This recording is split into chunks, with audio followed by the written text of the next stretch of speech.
इस वीडियो में 10 ऐसे सीक्रेट्स रिवील करेंगे जो WWE नहीं चाहती कि आपको पता चले। नंबर 1 पर है रेसलर का किक आउट करना। अगर आपको पता नहीं है कि एक रेसलर दूसरे रेसलर की फिनिश से किक आउट करेगा या नहीं, तो इसे सुनने के बाद आपको पता चल जाएगा। रेसलर जब किक आउट करने वाले होते हैं तब उनकी आंखें खुली रहती है। वे रेफरी के काउंट्स को देख रहे होते हैं जिससे वे तीसरे काउंट से पहले किक आउट कर सके। अगर पिनफॉल के समय उनकी आंखें बंद रहती है तो वे किक आउट नहीं करते। इससे रेफरी को भी हेल्प मिलती है। उनको रेसलर की आंखें देखकर पता चल जाता है कि यह मैच की फिनिश है या नहीं। लेकिन कई रेसलर्स ऐसे हैं जो इस तरीके से किक आउट नहीं करते। वे आंखें बंद करके काउंट को सुनकर किक आउट करते हैं। उनका यह मानना है कि अगर लोगों को पता है कि इस मूव से किक आउट होने वाला है तो उस किक आउट पर वे शॉकिंग रिएक्शन नहीं देंगे। नंबर 2 पर है रिंग का टूट जाना। 2003 के एक स्मैकडाउन में ब्रॉक लेसनर ने बिग शो को सुपरप्लेक्स मारा था जिससे रिंग टूट गई थी, जिसके बाद WWE ने इस चीज को कई बार दोहराया। मार्क हेनरी और बिग शो के मैच में, Braun Strowman versus big show में और द फिंड वर्सेस ब्रॉन स्ट्रोमैन के मैच में WWE ने रिंग को इस तरीके से सेट करा होता है कि बड़े इम्पैक्ट पर रिंग टूट जाए। लेकिन रेसलर्स को किसी एक कॉर्नर से ही सुपरप्लेक्स मारनी होती है क्योंकि उस कॉर्नर का रिंग पोल मजबूत होता है और दूसरे पोल्स के कुछ स्क्रूज निकाल दिए जाते हैं जिसकी वजह से रिंग टूट जाए। बिग शो ने टॉकीज जेरिको में रिवील किया कि उनके और ब्रॉक लेसनर के मैच में रिंग के नीचे एयरबैग्स डालकर रिंग को कुछ इंच ऊपर उठाया था जिससे रिंग स्टेबल नहीं थी और उनके इम्पैक्ट से रिंग टूट गई। लेकिन अब आप मैच से पहले ही जान सकते हो कि रिंग टूटने वाली है। आपको रिंग के पोल्स को देखना है। अगर वे पुराने वाले यूज करे हैं तो रिंग टूटने वाली है। अगर ये पोल्स नए वाले हैं तो रिंग नहीं टूटने वाली। नंबर 3 पर है खुद के पैर पर स्लैप मारना। रेसलर जब किसी को किक मारने वाले होते हैं तब वे अपने पैर पर स्लैप मारते हैं जिससे ऐसा लगता है कि वो आवाज किक लगने से आई है। ये टेक्निक सुपर किक में ज्यादातर यूज होती है जहां सुपर किक मारने वाले रेसलर अपने पैर पर स्लैप मारते हैं। अब आप किसी रेसलर को सुपर किक मारते देखो तो उनके पैर की जगह उनके हाथ पर नजर रखना।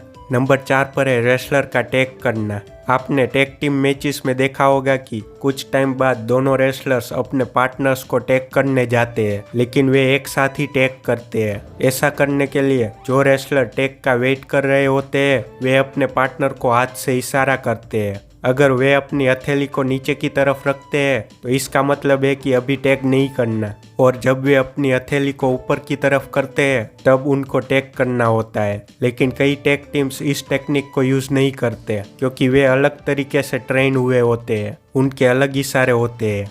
नंबर 5 पर है अपने बालों को गीला रखना।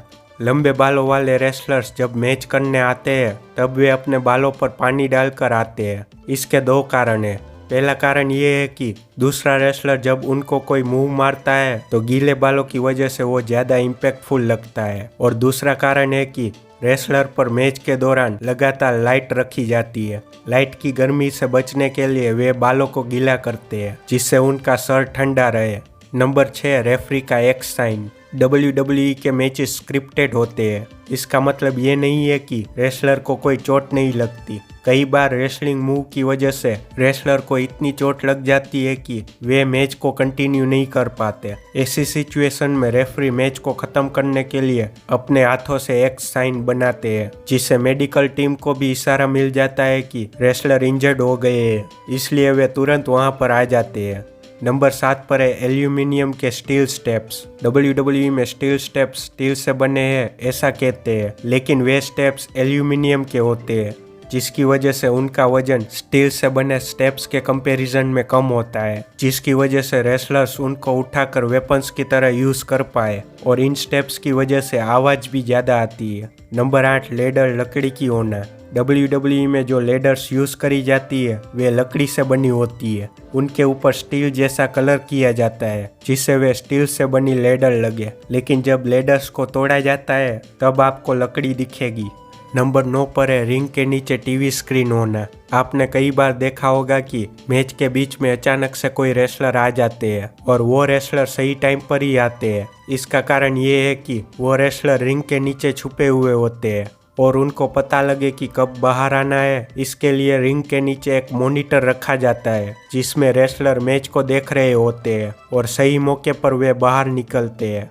नंबर 10, बैक स्टेज से इंफॉर्मेशन पहुंचाना। आपने देखा हो तो रेफरी ने अपने कान में ईयर पीस पहना होता है। इसके जरिए उनको बैक स्टेज विंस मैकमैन या ट्रिपल एच से इंस्ट्रक्शन दिए जाते हैं। मैच को अगर जल्दी से खत्म करना हो या फिर मैच के दौरान कोई चेंजेस करने हो तो रेफरी को वो इन्फॉर्मेशन मिलती है और रेफरी रेसलर्स को वो इन्फॉर्मेशन देते हैं। इसका लेटेस्ट एग्जाम्पल रेसलमेनिया 2023 में हुआ जब शेन मैकमैन और द मिस का मैच था जिसमें शेन मैकमैन इंजर्ड हो गए थे। बाद में स्नूप डॉग ने मिस को पंच मारा था, फिर रेफरी ने स्नूप डॉग को पीपल्स एल्बो मारने को कहा। तो ये थे WWE के 10 सीक्रेट्स। आप इनमें से कितने को पहले से जानते थे? कमेंट में ज़रूर बताइए।